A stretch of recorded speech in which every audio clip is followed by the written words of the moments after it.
Hello.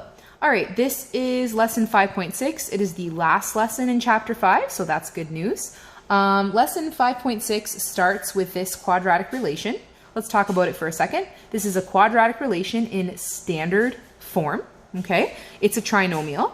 What do we know about the parabola? Well, I know it opens up because the a value is positive. I know that if we started off with y equals x squared, in order to get to here, we would need to have a vertical stretch by a factor of 2. So this parabola has become more narrow. And I know that the y-intercept is 5, okay? But that's all I know, and that's not incredibly helpful, especially since the vertex is probably the most important point on the parabola, and I don't know what the vertex is just by looking at this, okay? So after many months of looking at quadratic relations, we know that if we're sitting here on standard form and we want to get to the vertex, we have to factor. So let's go ahead and do that. This cannot be common factored. This is a hard trinomial or a decomposition question. So that's a nice little unit 4 throwback. We are looking for two numbers that add to 8 and multiply to 10. Okay, what multiplies to 10? 1 and 10, 2 and 5. Okay, awkward silence. There are no two numbers that are going to multiply to 10 and add to 8. So the harsh reality is, folks, this guy can't be factored, okay? Now, luckily, in the last lesson, 5.5 day 2, I taught you a little trick. I said if you have a quadratic relation in standard form and you need to get to the vertex, but it can't be factored, you can use this elusive shortcut, okay? Where we take the value of b, which is the coefficient of x, and the value of a, which is the coefficient of x squared, and we plop them into here.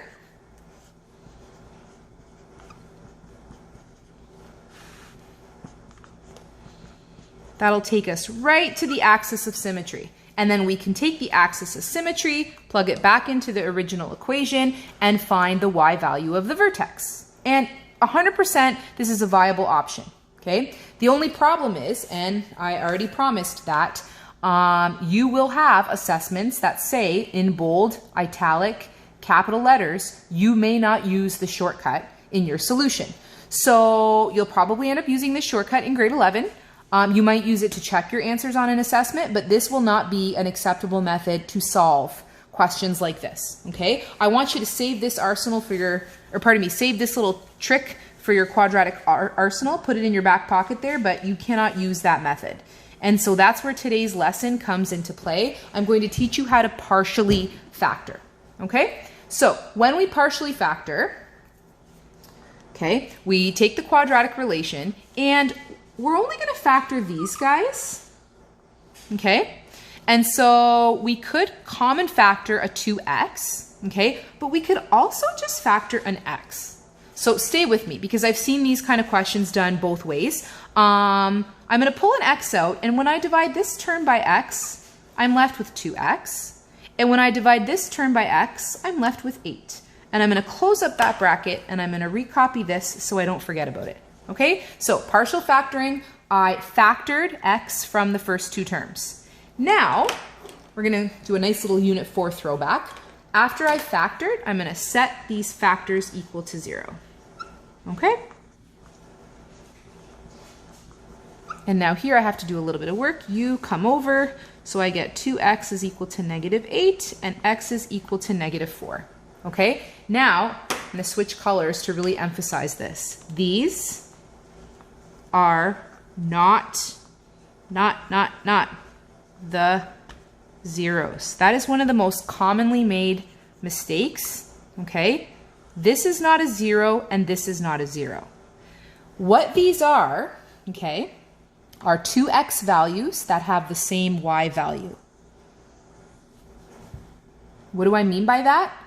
I mean that the point 0, 5 is on this parabola and the point -4, 5 is on the parabola.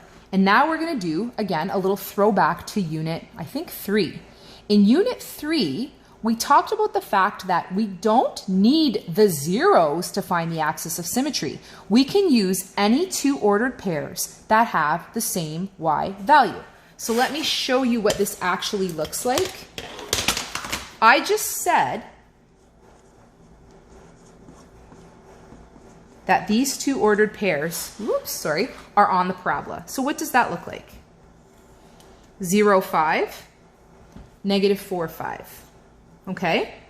So if the parabola goes through these 2 points and they have the same y value, I can use the x values to get my axis of symmetry.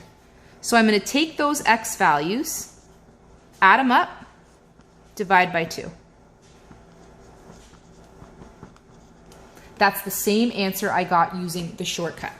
So partial factoring allows you to find 2 ordered pairs that are not the zeros, but, or pardon me, 2 x values that have the same y coordinate. And then you can use those ordered pairs or those x values to get your axis of symmetry. Okay, so now that we know that the axis of symmetry is -2, can we use that to get to vertex form? Absolutely. So this was the question that they gave me originally. Can you see this? No, you cannot. We just used partial factoring to solve for the axis of symmetry, and the axis of symmetry is -2. I'm going to substitute -2 back into this original equation.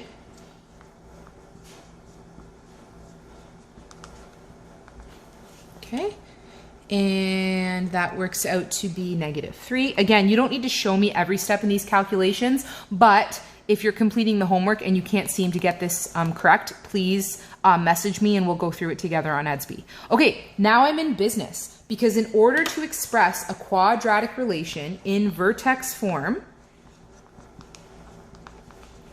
I need the a value, which I can steal from standard form. I need the h value, which is my axis of symmetry, and I need my k value, which is the y value of the vertex. So my final answer looks, remember, when you're in the brackets, you're being lied to, looks like this, okay? Why is that so important? Because now I actually have the vertex and I can describe the transformations. Vertical stretch by a factor of 2, horizontal translation 2 units to the left, vertical translation 3 units down.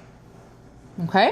I can also use this equation to produce a transformation table. So I'm going to take this opportunity to review that skill with you. That is a very important skill for those of you that are going to take 3U, grade 11 functions next year. Okay? All right. So here is the quadratic relation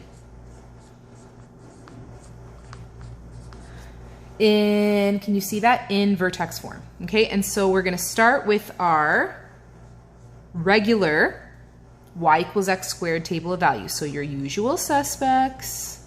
Okay, when I square all these, and I'm not spending a ton of time and detail on this because I have already made a video about it. This is just a nice little review. Okay, so this is the graph of y equals x squared, or pardon me, a table of values for that graph. Now I'm going to tweak this using a transformation table so I can get a table of values for this quadratic relation. All right, so this guy tells me that I'm going to multiply all my y values by 2 because the a value is 2, which means this becomes 8, 2, 0, 2, 8. Okay? This guy tells me that each x coordinate is going to move 2 units to the left. I'm going to take away 2, right? So that's a horizontal translation 2 to the left, which means this is -4, -3, -2, -1, and 0. Finally, this guy tells me take all my y's and translate them 3 down. So if I take 3 away, I'm going to get 5, -1, -3, -1, and 5. Can you see that? Yes, you can. So I can now use this and this to get 5 ordered pairs and graph this guy accurately by hand. -4, 5, -3, -1, -2, -3, -1, -1, and 0, 5. Okay, and you certainly don't need to watch me do that, but if you would like more support with that particular skill, by all means, message me on Edsby. Okay, I'm going to do another example of partial factoring. And I'm actually going to pick one that I just made up now. I don't want to do one of the ones from the note because I want you to use those ones from the note as additional practice. So here's one that I just made up. Again, this is a quadratic relation in standard form. It opens down. It's been vertically stretched by a factor of 4. It has a y-intercept of -30. That's all I know, okay? I'm gonna save you the trouble. This guy cannot be factored, okay? So the only way, if we weren't allowed to use the shortcut to get to vertex form, would be to partially factor, okay? Now, again, I've seen it done two ways. You can always just factor out an x from the first two terms. I know in some of the examples that I did in the teacher copy of the note, I would factor out the entire coefficient as well, so -4x. Either way is fine, okay? So in this case, I'm just gonna pull out a -x, okay, of the first two terms. Factor that out. When I do, I'm left with a 4x, and now this is going to be, careful with the signs, minus 11, okay? Recopy this guy so I don't forget about him. All right. Now, I'm going to set the factors equal to 0. So if minus x is equal to 0, then that just means x is 0. And 4x minus 11 equals 0, which means 4x is equal to 11, and x is equal to 11 over 4, which is 2.75. Okay? Now, these are not the zeros. These are the value of x when y is -30. So if you were to come across a homework question that said, find two ordered pairs that have the same y value, this is the process that you would use. 0, -30 is one ordered pair on this parabola, and 2.75 and -30 is another ordered pair on this parabola. And again, we don't just use the zeros to get the axis of symmetry. We can use two coordinates that have the same y value. So we're going to go ahead and find the axis of symmetry,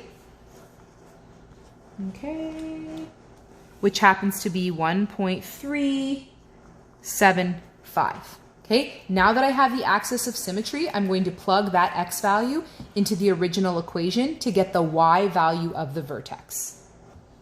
Okay, so just to save you the pain of watching me work that all out, the y value of the vertex is -22.4375, and now I'm good to go. I have the a value because I can steal it from standard form that I got right at the beginning of the question. I have the axis of symmetry. I solved for it using partial factoring, and I have the y value of the vertex. So in a beautiful color-coded fashion, let's put all of those things together in vertex form. What am I doing here? X minus 1.375. When I'm in the brackets, I'm being lied to. And plus, oh, just joking. Woohoo! Minus 22.4375. Okay.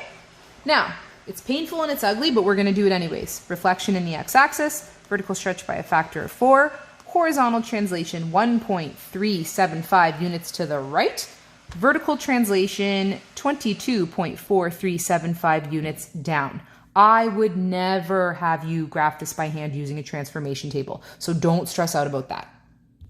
Okay, I think that is the end of lesson 5.6. I'm going to finish with this little message. Please do the homework, look at the notes, look at the examples, look at the teacher copy, go through the lesson, and send me questions on Edsby. I'm happy to help you, okay?